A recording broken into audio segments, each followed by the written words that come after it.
Sir, सगळ्यात पहिलं तर आपलं जे कुठली पण नगरपरिषद असो किंवा देशपातळीचं व्हायचं इलेक्शन असो, हे लोकशाहीला धरून, संविधानाला धरून चालत असतं. त्यामुळे भ्रष्टाचार व्हायला नाही पाहिजे. परंतु आजपर्यंत जी पण लोक सत्तेत येतात किंवा येण्यासाठी इच्छुक असतात, त्यांच्या तर डोक्यात पहिलं हेच असतं का आपण एखादं काम करू आणि त्याच्यातून किती पैसे मिळतील. नमस्कार, बसवंत NSC डिजिटल पिंपळगाव बसवंत या चॅनलमध्ये आपलं स्वागत आहे. मी होणार भावी नगरसेवक या मुलाखतीत आज संतोषजी सुरडकर, निर्भय महाराष्ट्र पार्टी पिंपळगाव बसवंत यांची उपस्थिती आहे. नमस्कार संतोष. नमस्कार. नमस्कार सर. जो आपण आपल्या वार्डातून किंवा आपल्या प्रभागातून कुठल्या वार्डात आपण उभं राहणार आहेत आणि आपल्या त्या वार्डाच्या किंवा प्रभागाच्या समस्या असतील त्या कशा प्रकारे आपण निवारण करणार आहोत याबद्दल थोडक्यात माहिती सांगा. नमस्कार सर. आणि पहिल्यांदा तर बसवंत NH3 डिजिटल चॅनलचे मी आभार व्यक्त करतो की त्यांनी मला आज मुलाखत घेण्याची संधी दिली. तसंच पिंपळगाव बसवंतमधील सगळ्या नागरिकांना मी दिवाळी, दसरा याच्या शुभेच्छा देतो आणि माझ्या उत्तराला सुरुवात करतो. साधारणतः भदाने सरांनी मला एक प्रश्न विचारला आहे की तुम्ही कोणत्या प्रभागातनं तुमच्या समस्या सोडवणार आहे. तर आज आपण मुलाखत देताना अजून फक्त वार्ड रचना झाली आहे, अजून आरक्षण जाहीर होणार आहे. तरी हे गुलदस्त्यातच आहे की मी कुठून निवडणूक लढवणार आहे. परंतु पिंपळगावमधल्या कुठल्याही वार्डातनं मी जर उमेदवारी लढण्यासाठी इच्छुक झालो तर निश्चितच त्या वार्डातल्या समस्या सोडवण्यासाठी मी आजच कटिबद्ध आहे आणि माझं काम आजपासूनच चालू झालेलं आहे. गेल्या आपण 3 महिन्यापासून बघताय की मी प्रत्येक जो पण कार्यक्रम किंवा जो पण समस्या लोकांची, नागरिकांची हातात घेतोय ती माझ्या परीने सोडवण्याचा प्रयत्न करतोय. दुसरी गोष्ट अशी की मी आज कुठलंही सत्तेत नाही आहे, मला कुठलीही राजकीय पार्श्वभूमी नाही आहे, परंतु तरी लोकांचा सपोर्ट भेटतोय चांगला आणि त्यांचं काम करतो आणि त्यांचं मनाचं समाधान हीच माझी पोचपावती आहे. त्यामुळं मी कुठल्या वार्डातून उमेदवारी जाहीर करणार आहे हे अजून गुलदस्त्यात आहे. जोपर्यंत आरक्षण जाहीर होत नाही तोपर्यंत मी ते माझ्या मनात साठवून ठेवलेलं आहे आणि याचं उत्तर मी निश्चितच तुम्हाला लवकर देईन. संतोष भाऊ, निर्भय महाराष्ट्र पार्टीचे काम करत असतानाच निर्भय महाराष्ट्र पार्टीचे आपण स्वतंत्रपणे पॅनल तयार करणार की स्थानिक पातळीवर आपण कोणाशी युती करणार आहात? सर, ह्या प्रश्नाचं उत्तर देण्याला मला खूप आनंद वाटतो आहे की आपण जो प्रश्न केला की आपण स्वतंत्र पॅनल उभा करणार की युती करणार. सर, युतीचं राजकारण आपण आज देशामध्ये बघतोय, राज्यामध्ये बघतोय.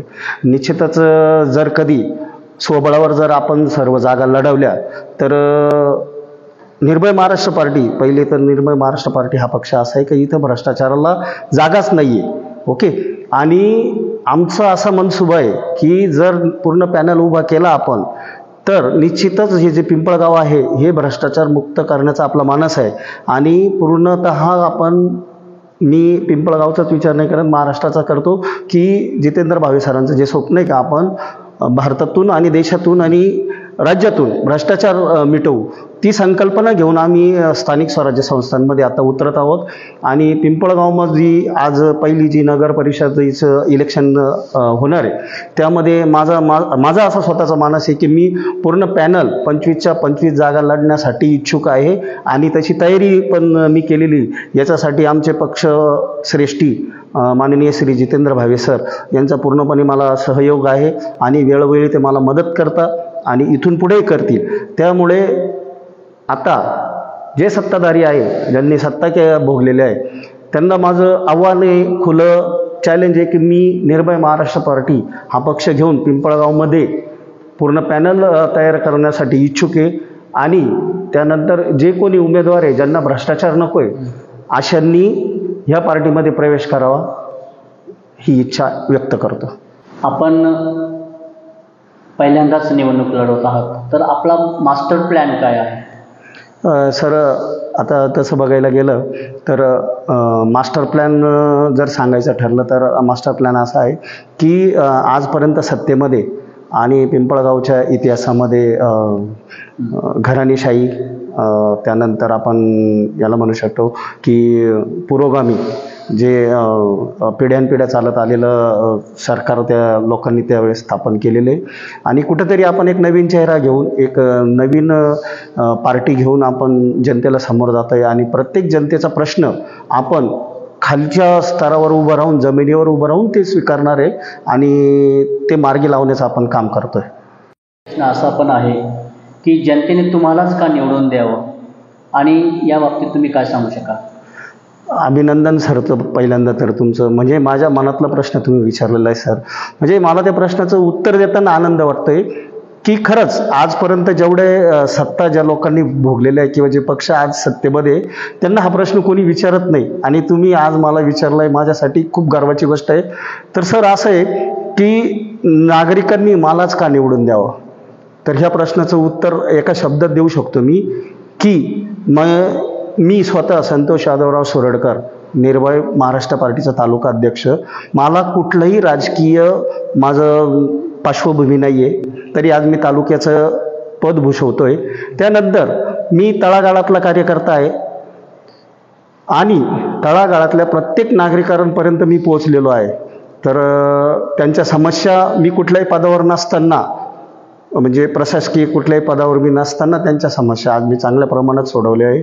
उदाहरणार्थ जर द्यायचं झालं तर ज्यावेळेस नगर परिषद आपल्या पिंपळगावमध्ये आले तर खूपच अडचणी होत्या, तर नागरिकांचे प्रश्न सुटत नव्हते, आणि ज्यावेळी आपण नगर परिषदेमध्ये गेलो आणि त्यांना सांगितलं तर नागरिकांनी असं सांगितलं का तिथे गेल्यानंतर आम्हाला असं उत्तर मिळतं का निधी नाही आहे, हे झालंय ते झालंय.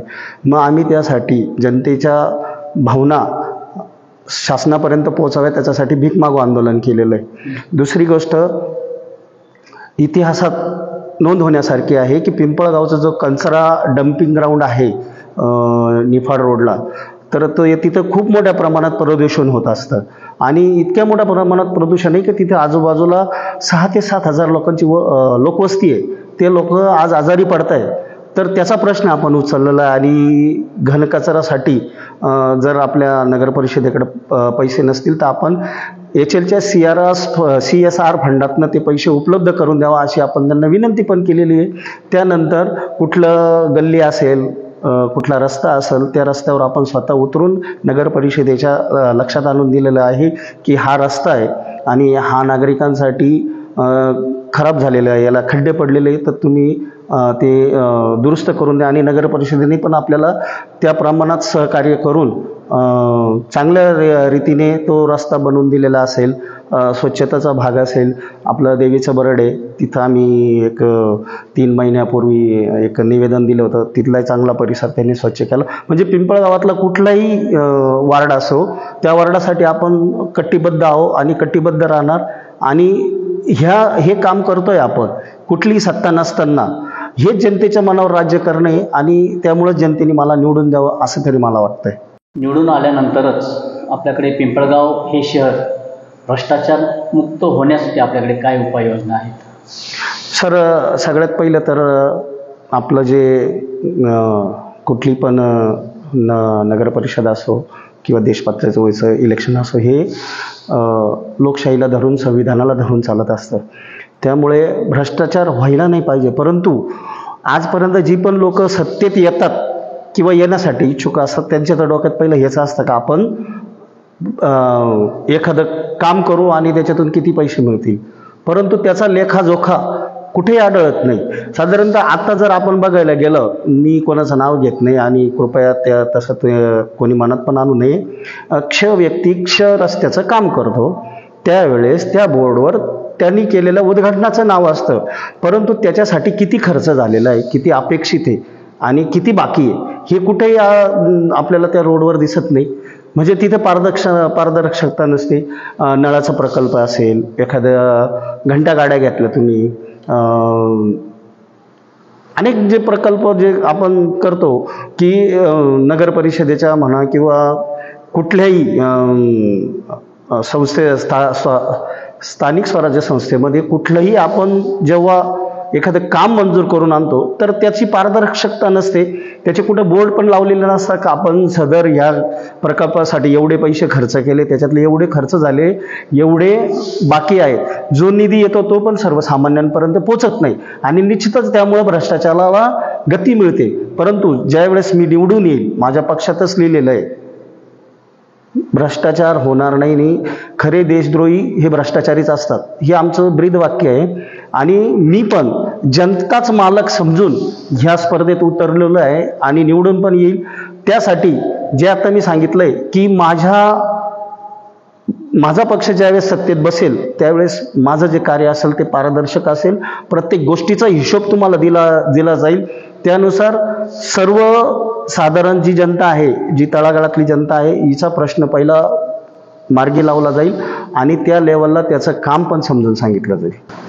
तुम्ही इच्छुक असणाऱ्या प्रभागातून जनतेला तुम्ही काय आव्हान कराल? जनतेला मी असं आवाहन करतो की आज जनतेला संधी मिळाली आहे एक नवीन चेहऱ्याची.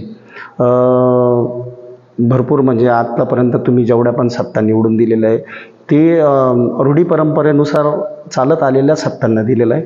मी माझ्या पक्षाचं जर कार्य सांगायला गेलो तर माझ्या पक्षाला स्थापन होऊन 2 वर्ष झालेली, परंतु महाराष्ट्रातल्या इतिहासामध्ये मी असं सांगेल की कुठलाही पक्ष आजपर्यंत 2 वर्षामध्ये पूर्ण महाराष्ट्रभर पोचलेला नाही. जिथं निर्भय महाराष्ट्र पार्टी 2 वर्षात पोचलेली आहे. इतक्या कमी वेळात इतक्या मोठ्या वेगाने हा पक्ष पसरतोय. याचं कारण हे आहे की आम्ही जे काम करतो हे पारदर्शक असतं. दुसरी गोष्ट की निर्भय महाराष्ट्र पार्टी, ज्याचं नावच निर्भय आहे, प्रत्येक माझा जो कार्यकर्ता असेल, सहकारी असेल, हा निर्भयपणे काम करत असतो आणि कुठल्याही दडपणाला तो बळी पडत नाही. परिणामी आम्ही केसेस पण अंगावर घेतलेले आहे त्यासाठी आणि त्या केसेस आम्ही निवारण करून आज बाहेर येऊन आमच्या पक्षाचं काम जोमात चालू झालेलं आहे.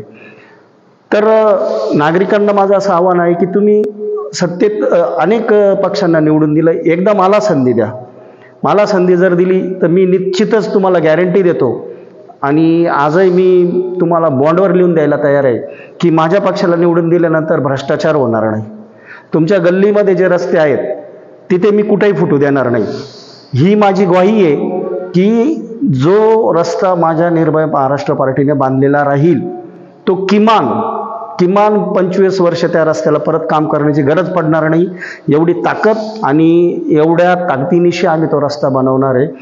जसं पाहिलं गेलं तर आज बाहेर देशामध्ये त्या देशाचं नाव मला घेण्यात इंटरेस्ट नाही आहे, परंतु सांगतो की त्यांनी तो रस्ता एकदाच बनवलेला आहे. आज त्या रस्त्याला 45 वर्ष झालेले परंतु एकही खड्डा नाही. ती टेक्नॉलॉजी आपण इथं आणून वापरू. त्याच्यानंतर तुमचे पाण्याचा प्रश्न आहे की पाणी बऱ्याच वेळा बऱ्याच ठिकाणी आत्तासुद्धा आपल्या पिंपळगावमध्ये प्रश्न निर्माण होतो की ती पाण्याची व्यवस्था आपण पूर्णतः करू. त्यानंतर मागे आपण गोरे सरपंच जे आहे त्यांचं जर बघितलं असेल तर त्यांनी खूप चांगली योजना राबवली होती की थंड पाणी, गरम पाणी, सोलरच्या माध्यमातून त्यांनी हे उपक्रम राबवले होते. त्याचा पण आपला मानस आहे. त्यानंतर तुमचं स्वच्छता असेल, आज पिंपळगावच्या स्वच्छतेचा जर प्रश्न आपण बघितलं तर खूपच घाणेरडा झालेला आहे. त्याकडे आपण लक्ष देणार आहे. जे घन कचऱ्याचा जो प्रकल्प आहे तो बंद पडलेला आहे आणि पिंपळगावच्या दृष्टिकोनातून एकच घन कचरा प्रकल्प आहे तर आपण तिथं अजून एक उभारू असा आपण आपला मानस आहे. म्हणजे सर्वसामान्य माणसांच्या ज्या पण गरजा आहे, मग ती घरकुलाची असेल की काही ठिकाणी घरकुल आहे. त्यानंतर अजून एक महत्त्वाचा विषय जो पिंपळगावमध्ये अजून कोणी त्या प्रश्नाला अजून कोणीच हात घातलेला नाही. तर निर्भय महाराष्ट्र पार्टीचा मानस आहे की पिंपळगावमध्ये जेवढ्या पण झोपडपट्टी एरिया आहे, साधारणतः पिंपळगावमध्ये एक 6 ते 7 झोपडपट्टी एरिया आहे जिथून मतदार पण चांगले आहे, परंतु त्यांच्या प्रश्नाकडं आजपर्यंत कोणत्याही सत्ताधारांनी म्हणजे 1965 पासून तर आज 2025 पर्यंत जेवढे पण सत्तेत सरपंच आले असतील त्यांनी त्याकडे पाहिजे त्या प्रमाणात लक्ष दिलेलं नाही आहे. आणि खरी सुरुवात तर तिथूनच होते. आपल्याला जे मतदान भेटतं ते त्या भागातून भेटतं. तर माझं असं मानत आहे की मी पहिले झोपडपट्टी पुनर्वसन हा प्रकल्प पिंपळगावमध्ये राबवण्याचा माझा मानस आहे आणि मी शब्द देतो मी निवडून आलो तर हे करणार आहे. परंतु आत्ता सध्या मी त्या कामावर रुजू झालेलो आहे आणि म्हणूनच मी प्रत्येक नागरिकाला असं सांगू इच्छितो की पिंपळगाव हे शहर भ्रष्टाचार मुक्त करायचं असेल तर निर्भय महाराष्ट्र पार्टीला तुम्ही निर्भयपणे मतदान करा आणि निवडून द्या. निश्चितच तुमच्या ज्या मूलभूत गरजा आहे त्या पूर्ण करण्यासाठी मी कटिबद्ध राहील. दुसरी गोष्ट अशी आहे की पिंपळगावमध्ये बरेच तरुण आज बेरोजगार आहेत. तर पिंपळगावमध्ये कुठलाही मोठा प्रकल्प, एखादी कंपनी म्हणा, कारखाना म्हणा, जो आलेला नाही आहे, फक्त झाले तर कोल्ड स्टोरेज झाले. आणि पिंपळगाव शहर हे शेतीप्रधान असल्यामुळं आपण मोठे प्रकल्प आणण्याचा इथं मानस आहे. आणि जेणेकरून ते जर प्रकल्प आपण आपल्या MIDCमध्ये जर राबवले तर पिंपळगावातला जेवढा पण मागासवर्गीय समाज असेल किंवा सगळ्याच समाजाचा उल्लेख इथं करावा असं वाटतो की जे बेरोजगार आहे त्यांना निश्चितच मोठ्या प्रमाणात आपण रोजगार उपलब्ध करून देऊ. ही पण आपली निर्भय महाराष्ट्र पार्टीची अपेक्षा आहे आणि त्यावर आपण काम करणार आहे. तर एवढं मी बोलतो आणि थांबतो. धन्यवाद. धन्यवाद संतोष भाऊ. तुम्ही वेळात वेळ काढून आमच्या या मुलाखतीसाठी हजर आलात त्याबद्दल पुन्हा एकदा तुमचं बसवंत चॅनलद्वारे आपलं स्वागत आणि याच ठिकाणी आम्ही थांबतो. धन्यवाद. धन्यवाद.